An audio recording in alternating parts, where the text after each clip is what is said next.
Do you want to?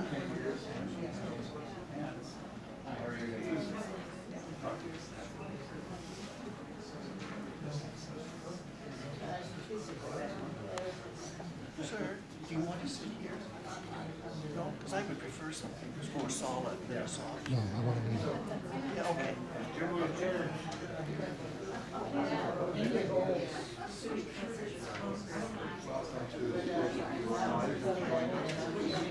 In the final minutes of getting organized here.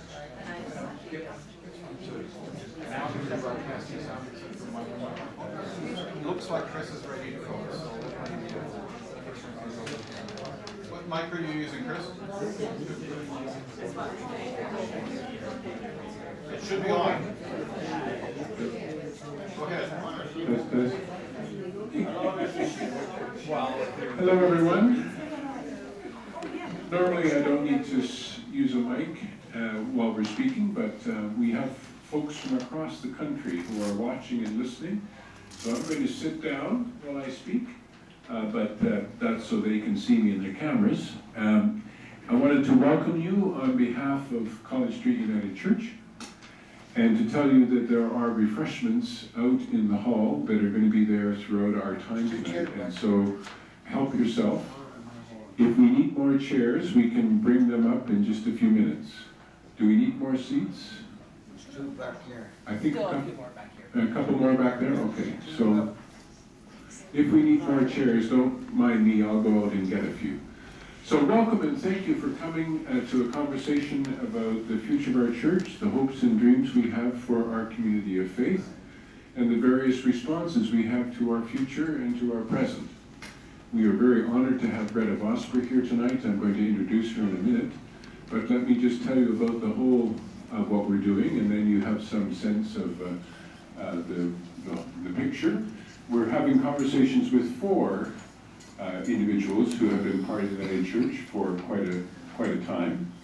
Two of them we will see and converse with electronically. So on Thursday, John Pentland will be with us, but by video, interactive video. That's next Monday, next Tuesday. And on this Thursday, Douglas Hall will be speaking to us from Montreal. I'm not sure yet whether I'm going to be going to Montreal to be with him or whether we'll have the conversation this way. So you may not see me here on Thursday. I may be there to make sure the conversation works. Yeah, Greta can come with us. There is no cost except for those who are online, of course. And we thank very much United in Learning and Stephen Fetter, who's back behind me and is working. Everyone, a round of applause for Stephen, who organizes everything. I'm going to interrupt my introduction just for a second to go and fetch more chairs. Good sign. Somebody one chair here. One chair here that's, when they move, I can't hold the chair. Oh. How does she, I mean, he's gonna get some more chairs.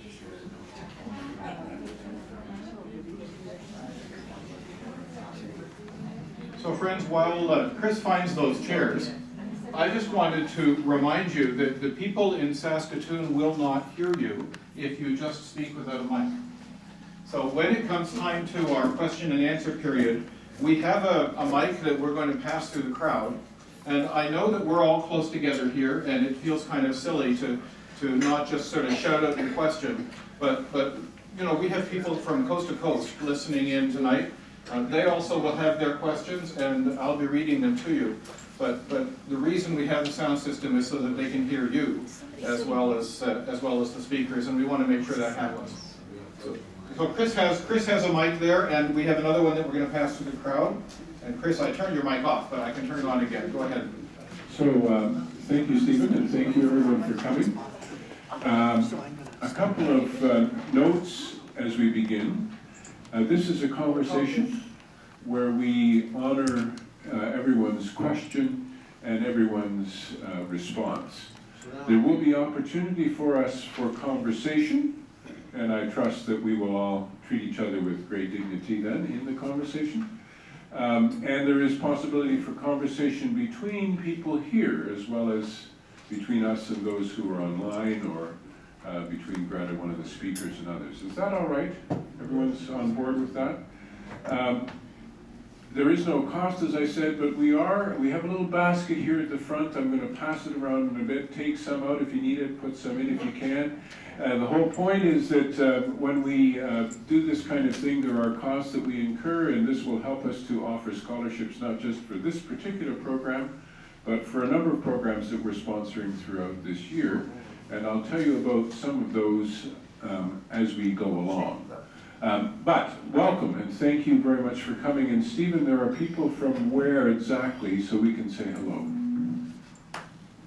Sure, I've got a good long list of people here, and I'm not going to hit everybody, but let me see if I can back up on the chat a little bit.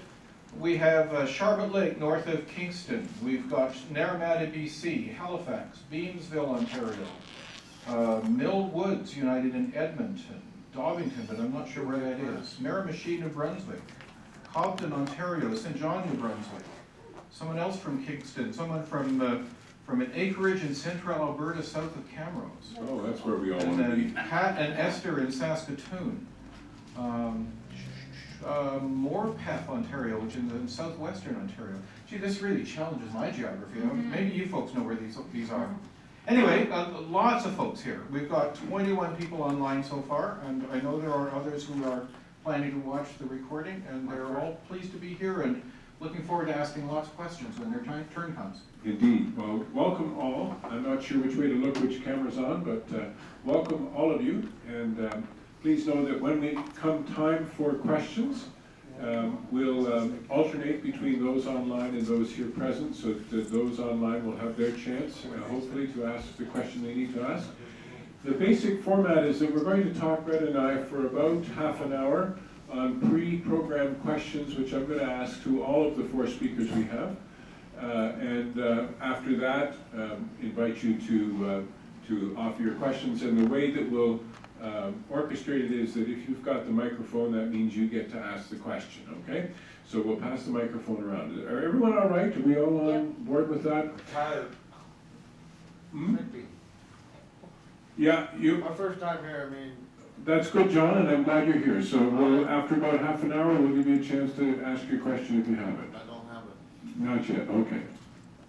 So let me introduce Greta Vosper to you. Some of you know Greta as your minister, and we're very thankful that members of the West Hill United Church have come. Thank you for being here, and several are sitting close so that if you have questions about their community, they may be able to answer as well as Greta.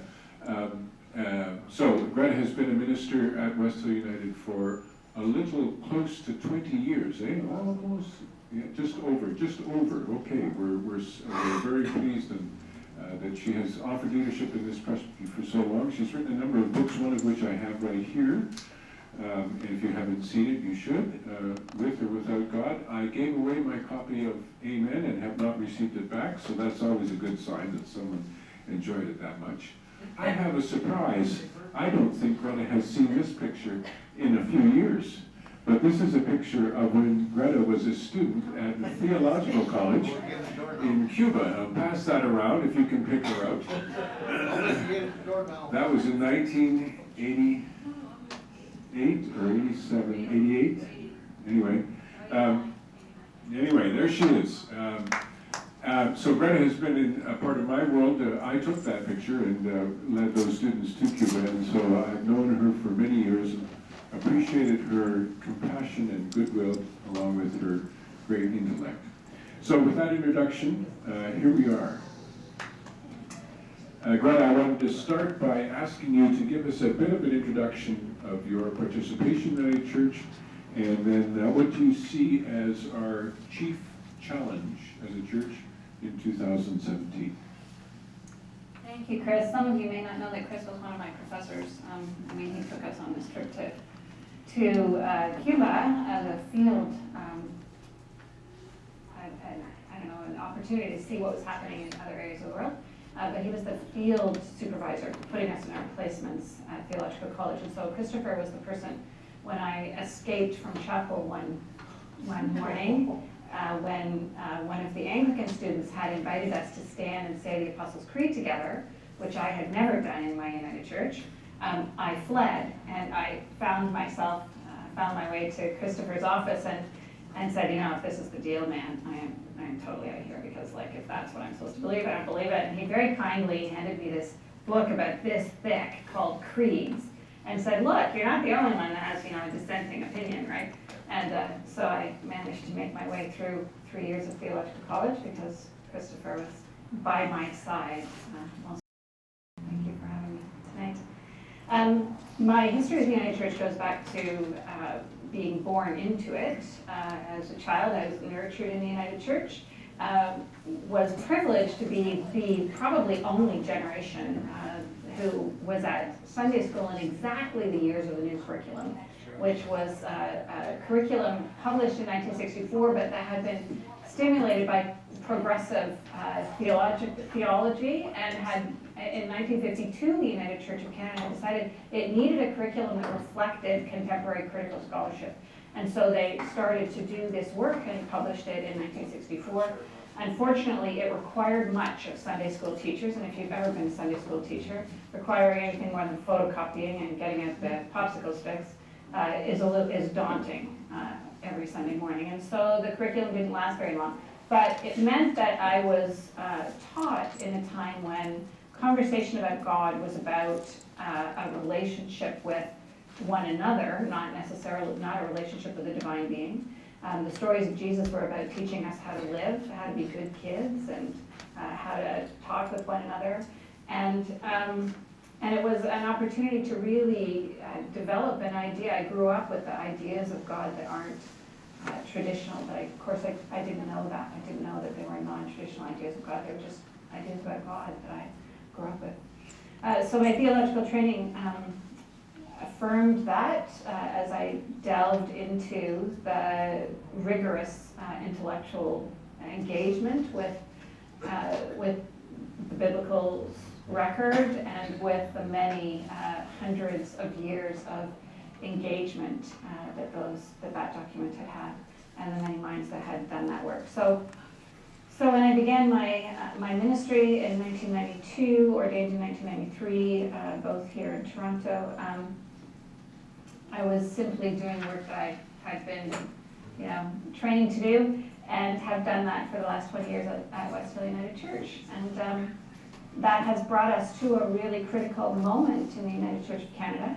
because the congregation that I serve, those people who are here and the many who gather with us on Sundays, have over the course of the last 16 years, worked on creating what I call a theologically barrier-free community. And the reason that we chose to do that was we recognized that the language that most people in the church use can be understood in such a variety of ways that unless you come up with a definition that you use at the end of every single sentence, clarifying what you mean by all the terms, people will assume that you mean exactly what they're saying. It's like the Vanna White syndrome. Everybody thinks that Vanna White is just like them. She likes exactly the same things. She has the same ideas about politics and everything as you do.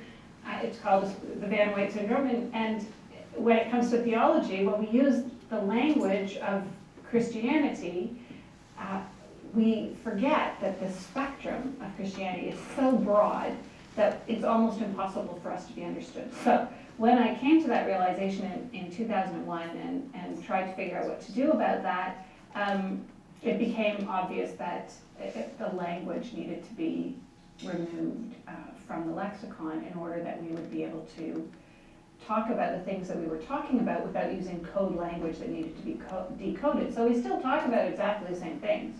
We still talk about the important elements of life and the things that we struggle with, morality, how do we create our ethical framework, how do we struggle our way through ethical dilemmas, what is our responsibility to one another in the world, how can we live that out and live it out well, what compels us to do that, whether that's something that comes from within us or whether we believe that it's an external God.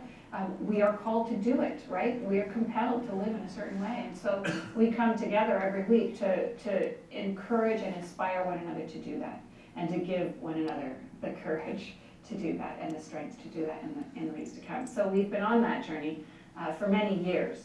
And some of you know that in 2013, I decided that it was important, because the witness Christopher Levan had given me as a student, when he taught me that if you ever had the opportunity to stand in solidarity with someone who was being maligned, or their human rights were being denied, or they were threatened, and you could stand in solidarity with them either as a witness to what they were experiencing, or you actually could align yourself with them, that you did that, no matter what the cost was, because that's the only way that we can ever strengthen those who need strength and speak truth to power. So at that point in time, a number of people had been arrested in Bangladesh. They had been labeled atheists because they were secular authors, and they were being threatened with execution. And Bangladesh is a country where the rise of extremist religion is threatening those who are secular writers. And subsequent to this, to that reality unfolding, many of them have been slaughtered in the streets of Dhaka with machetes, and many more are on lists to be slaughtered no matter where they are in the world.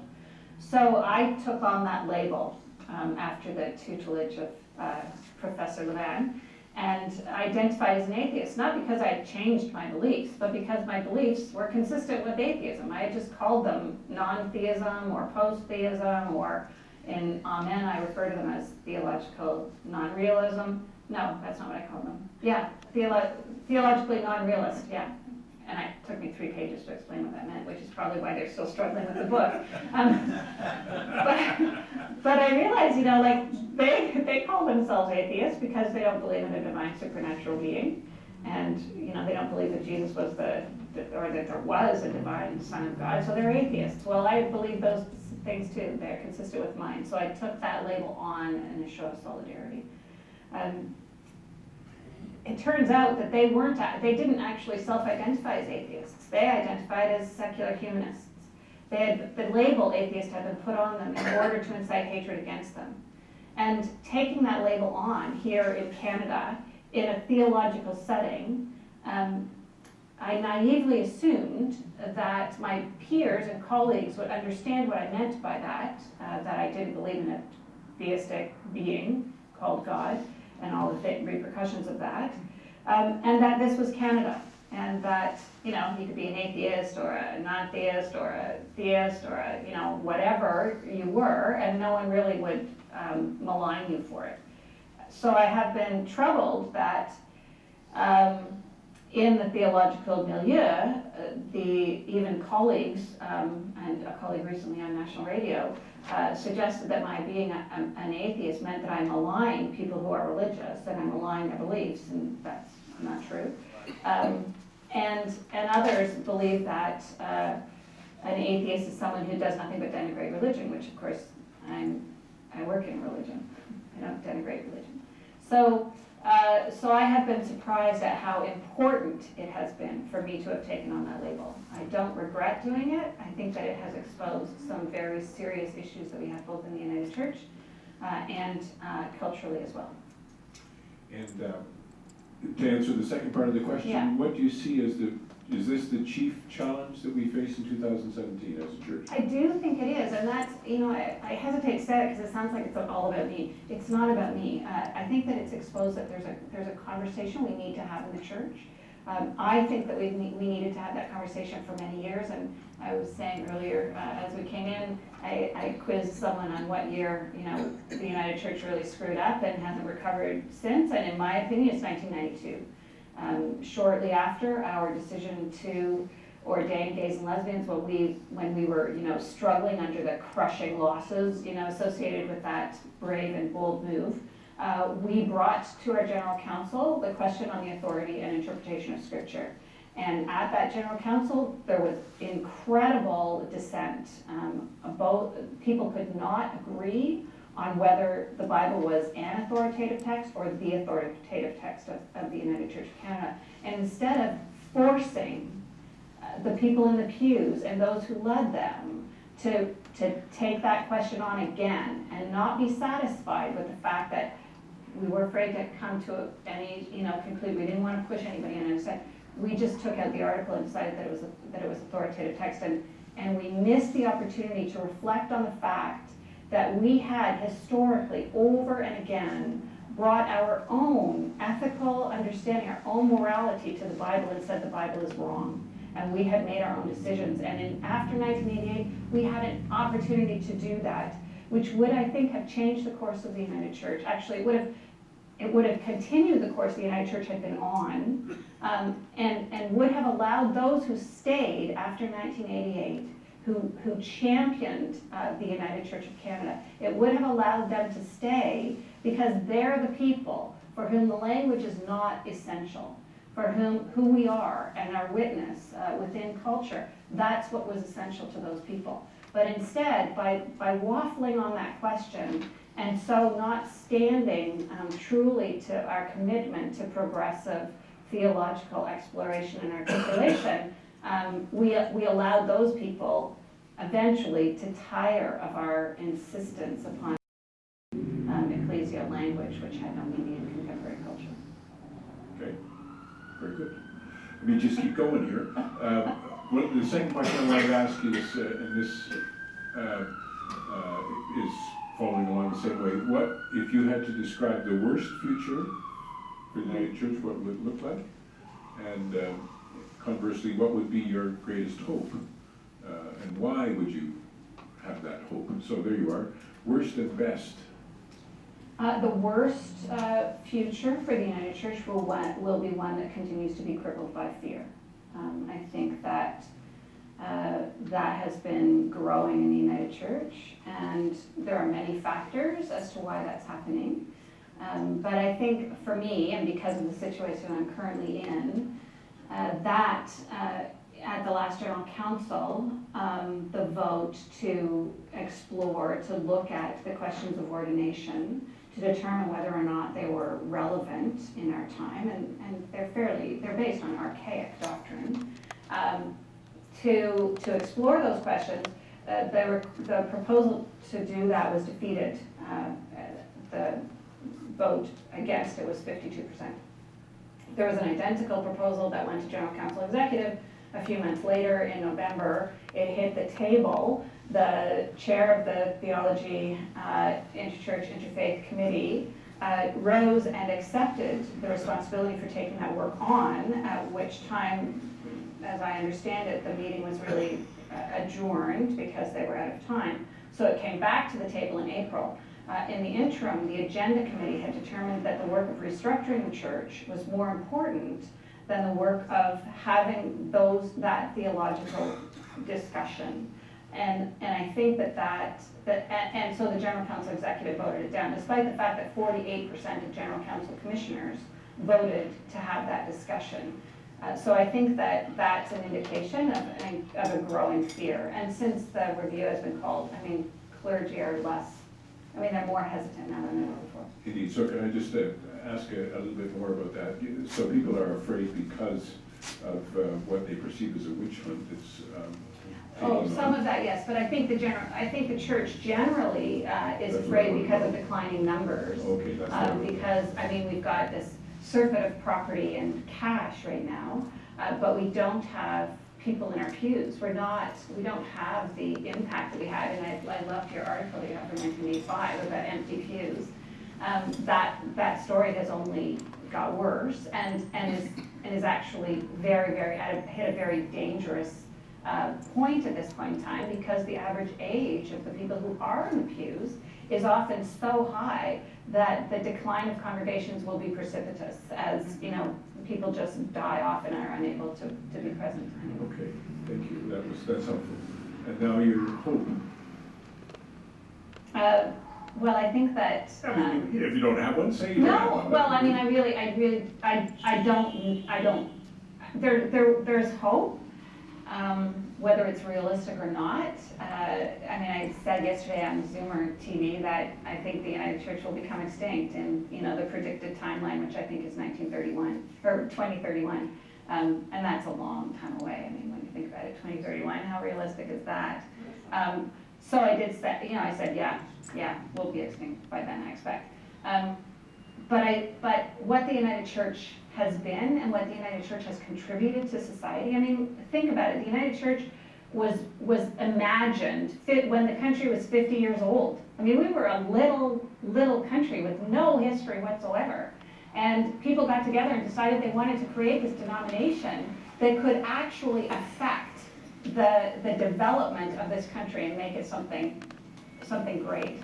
And it was born at the time of the social gospel, and what it infused into this developing nation was a sense that its foundation had to be a just compassion. I mean, I believe that's what the United Church did, and I think it did that work incredibly well. And I know there are people who argue with me that the United Church was formed to evangelize the nation.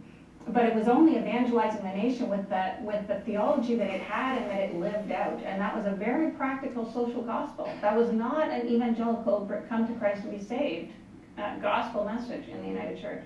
So I think that by being fearful in 1992, which I think was the first time the United Church really shied away from a progressive direction, being fearful in, the early 2000s when Reginald Bibby suggested to us that the church was going to die and the only increase in numbers was going to be, in Islam, Roman Catholicism, or evangelical Christianity, and it veered to the right in an attempt to capture that immigrant population. I think that as long as the United Church continues to be fearful, we cannot claim the responsibility, and indeed we abdicate the responsibility that was given to us by those who formed the United Church and dreamt that it would have such a huge impact on this country. I think that we have abdicated that responsibility, and I think that we have a limited effect anymore on society, and that there is much that can be done. And if we would embrace that, I think it would be a pretty awesome thing. Indeed. Okay. I'm going to ask you, in the light of what you just said, that the United Church might die by 2031, that if you were employed by a theological institution right now and you were facing a student who is going into ministry, what would you say to her or him about what they're going to face? Well, I explain to them how close 2031 was. Let's do the math here. We've got 15 years. 14 years. Yeah, it's not very far. I think that what I think I would do what you did to your students, and that is you demanded that we question everything. Like, you never let us off the hook. No. You never let us just sort of suck it all up and incorporate it and figure that was, what the deal was, right? You required that we question everything. And so that's what came to the fore when I thought about that question, was anyone entering any discipline really needs to question anything, but theology particularly, since it's, it's a subject in search of an object, as, one theologian has said. So if there is no object and you have to actually create something that you are going to be about in ministry, then you have to be very, very willing to completely deconstruct what you're handed, what you are, and create something that's going to have some meaning and value to the people that you're going to serve. Would you say to the student, you're basically going to be about a huge bonfire.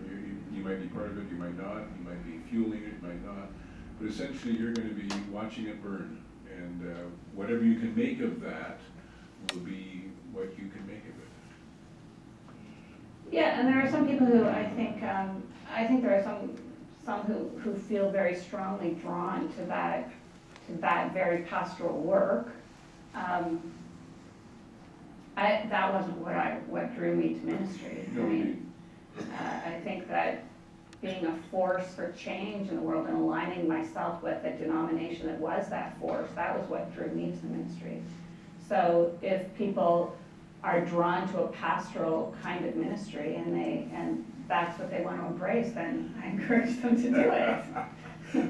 It's a tough question. Thank you for being honest and answering. We're going to ask others if they have their sorts of hopes and dreams, but let's just go on to the final question I have for you on a Sunday morning. If and when you attend church, which you do, not all of our participants, by the way, do attend, but if you do, what gives you a sense of meaning and purpose?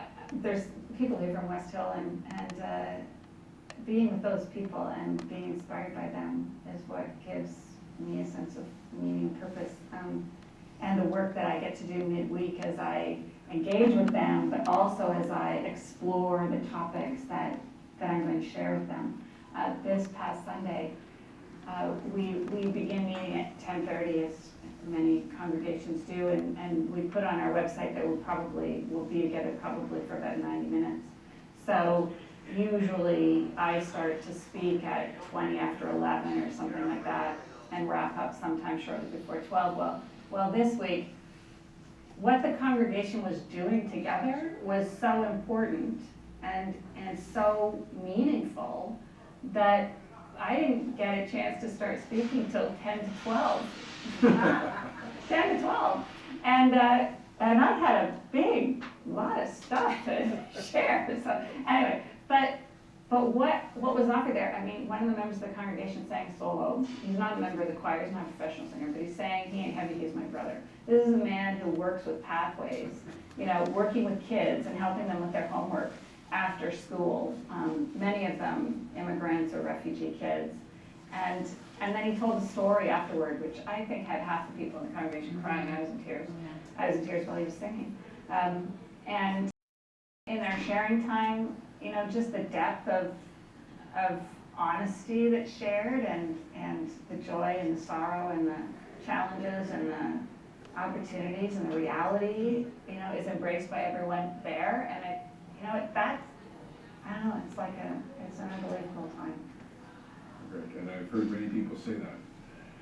I'm going to now open it up, but before I do that, let me just say thank you first of all, and we'll have a chance to say thank you again. I'm going to pass the plate around. Always a wise thing to do. If you have anything, put it in. If you don't, take it out. We have a couple of invitations. One, Greta has made it very clear throughout our conversations that she's open and willing, hoping that people will come to West Hill and have conversations, be part of the community. So if you have wanted to know more and you're curious or longing, certainly attend Sunday morning. And we do have, on the first Sunday of every month, we have a lunch, a visitors and travelers lunch, so that you can take a little vacation from your own congregation if you go to church on Sundays regularly, and just come out and spend that time with us. And it gives you an opportunity to spend a little more time chatting with people, so you can get to know a little bit more. Sure. The second invitation, apart from that Sunday, is that the presbytery, and if you're not part of the church, you may not know, but the sort of regional body that runs United Church is called a presbytery, and they voted 2 meetings ago to host a colloquium, basically on this topic, on Greta's position and the theological position of the United Church and what we're thinking and wanting to do. They voted it, but we have to now put some wheels under that, and it looks like I'm coordinating that sort of an effort, where we'll have certainly one meeting here, a large meeting in this presbytery, but it's looking like we can host a variety of them around the country, but we need to organize and put a proposal together for the presbytery to vote on and to put some money behind it. So if you would like to help with that, I hope that you will talk to me afterwards, and I'll get your email. We'll find a time when we can meet, and we'll put together that proposal. Doesn't mean you have to work on it, or you may want to do that, but it's a way of getting the conversation to go further afield. And we thank Greta and the West Hill congregation for making themselves available for that kind of wider conversation across the church. Chris, Yes, Jim. stop just for a minute, because we have people out here who can't hear because of the breaking that's happening. Could we move people in a little bit more? Yes, let's take just 5 minutes and see whether we can get some more people into the room. So we could move over and leave it somehow or other.